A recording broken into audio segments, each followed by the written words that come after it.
I've done so many consultations with guys who are terrified of being Me Too'd, of being canceled, of being like surreptitiously recorded and humiliated on the internet, especially in San Francisco, which is sort of like the epicenter for progressive feminism and politics in general. I have done cold approaches to get over my own approach anxiety hundreds and hundreds of times in San Francisco. And I have never once been slapped or had a drink thrown in my face or had an angry, uncomfortable interaction. Like the worst I got was I went up to a girl, I was like, hey, how you doing? And without even responding, she just sort of looked at me and then like looked away. And I was like, ooh, okay, all right, not interested, understood. That was the worst thing that happened to me. I think if you approach women in the right way, you can leave them better than you found them, even if they're not interested in having a relationship with you, which most women won't be by definition. So get used to striking out.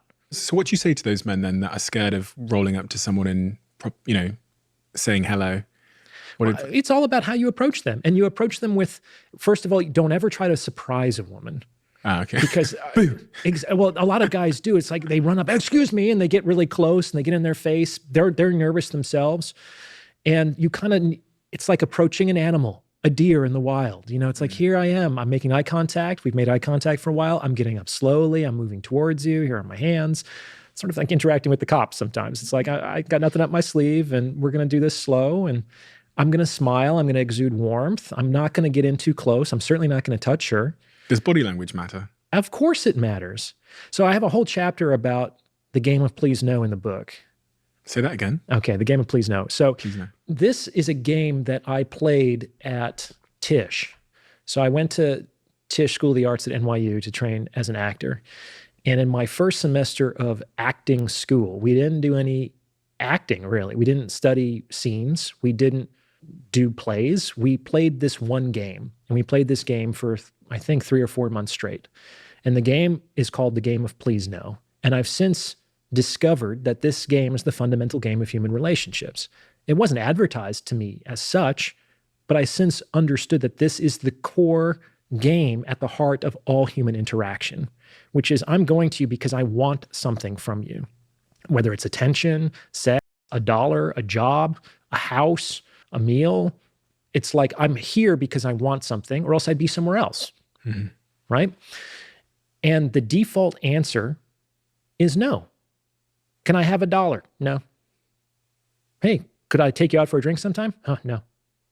Could I have this job? No, definitely not.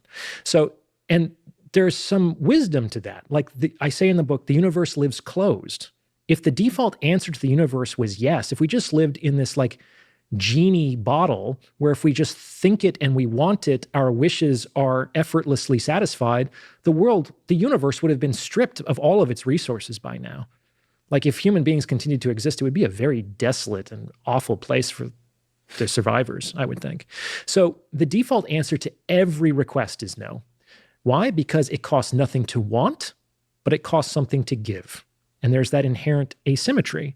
So in general, the way to overcome that asymmetry is if I want something, in exchange for what I want to get from you, I might give you something of commensurate value that you want from me. That's the pro-social solution that has brought people into relationships in society of all kinds. Is the basis of relationship is the transaction of unequal goods of comparable value. And when that doesn't happen, for whatever reason, no relationship exists, nor can exist. In any case, going back to the game of please no. The game of please no, as it was taught to me in this acting class, always has 2 players. There's always, let's say, a wanter and a giver. The wanter can only say the word please. The giver can only say the words no and yes. And the giver has to start from a no position. And the game continues for as long as it needs to until the wanter can change the no into a yes using only the word please. Okay, so how would we do that? Well, what you learn, like I was saying earlier, is that a word is both a semantic message, but it's also a container for emotion. So you're really leveraging the emotion of... And the nonverbal communication. If you're stripped of the ability to use your words, you have to use facial expression. You have to use tone of voice. You have to use gesture. You have to use body language. And what you discover is that you can communicate all kinds of different intentions without using words at all. Okay, so if I pick up this book and I go, I gesture to pass it towards you for people that can't see us right now, and I go, please. Sure. Yes. Thank you. So you've just said yes. Exactly. One of the best ways to get what you want is polite request. Okay. And there was nothing unusual about your request. It seemed like it was a completely normal thing. And here we are. We have good rapport. Why wouldn't I take the book from you? You know? So what I've discovered by watching hundreds and hundreds of those playthroughs is that different strategies tend to emerge in that game that are predictably associated with success. And you see these strategies in cocktail lounges, in corporate boardrooms, in exotic bazaars where you're actually trading spices and whatnot. It's like, it's the fundamental strategies of negotiation, right? These are things like intimidation, Okay. seduction, victimization, playfulness, friendliness, straightforwardness, quitting. There's all kinds of strategies that have developed that, leaving aside the moral or ethical implications of those strategies, work.